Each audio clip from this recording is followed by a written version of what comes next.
ডিটিওকে নির্দেশ দেওয়া হয়েছে যে এই এলাকায় যেগুলি গাড়ি ট্রাক ওভারলোডেড ট্রাক আমরা দেখি অনেক সময় যাতায়াত করে এবং যার জন্য অনেক সময় দুর্ঘটনা হয়।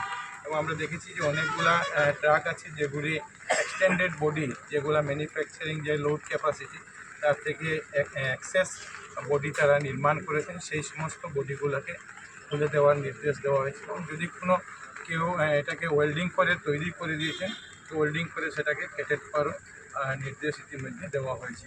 আমরা চাই যে গত 2 মাস বরাক উপত্যকার মানুষ এই গেমন সেতু মেরামতের সময় অনেক কষ্ট পেয়েছেন।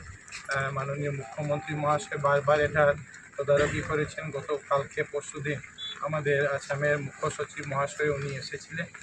প্রশাসন এবং সরকারের তরফ থেকে বারবার এটা যোগাযোগ করা হয়েছিল যাতে আমরা খুব তাড়াতাড়ি এটাকে সম্পূর্ণ করতে পারি।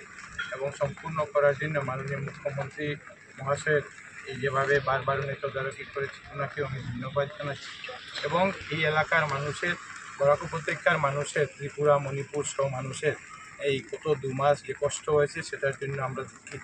এবং আশা করি এই গেমন সেতু আগামীকাল থেকে খোলার পরে আমাদের যে যাতায়াত ব্যবস্থা সেই যাতায়াত ব্যবস্থা সেভাবে করছে। কতজন লোড নিয়ে এখন চলতে পারবে? আগামী 3-4 দিনের জন্য NHADCL কর্তৃপক্ষ বলেছে যে ছোটো যে LMB এবং বাস এগুলাকে পাস দেওয়া হবে। আর 3-4 দিন পরে আবার তারা একবার 7-8 ঘন্টার জন্য একটা ব্রেক নেবেন। তারপরে আবার যে বড় যে ট্রাকগুলো আছে সেই ট্রাকগুলো কত টনের ট্রাকগুলো চলবে? যে গাড়ির যে ক্যাপাসিটি আছে সেই ক্যাপাসিটি অনুযায়ী চলবে। অনেক সময় আমরা দেখি যে অনেক বড় ক্যাপাসিটিরও গাড়ি থাকে, সেই অনেক সময় আমরা দেখি জয়েস্ট বা কেরিয়ার মেশিন নিয়ে যে গাড়িগুলো আসা যাওয়া করে সেই গাড়িগুলো আসা যাওয়া। সবচেয়ে বেশি কত টন যেতে পারবে? এই ধরনের কিছু নয় যে এখানে আমরা আজকে মাননীয় আমার সতীর্থ মন্ত্রী কৌশিক রায় মহাশয় আর আমি গুয়াহাটি থেকে আমরা চলে এসেছি যে আমরা বিগত প্রায় 2 মাস যাবৎ বরাক তথা ত্রিপুরা রাজ্য বা মিজোরাম অনেক জনসাধারণ অনেক কষ্ট করেছেন, সঙ্গে সহযোগিতা করেছেন।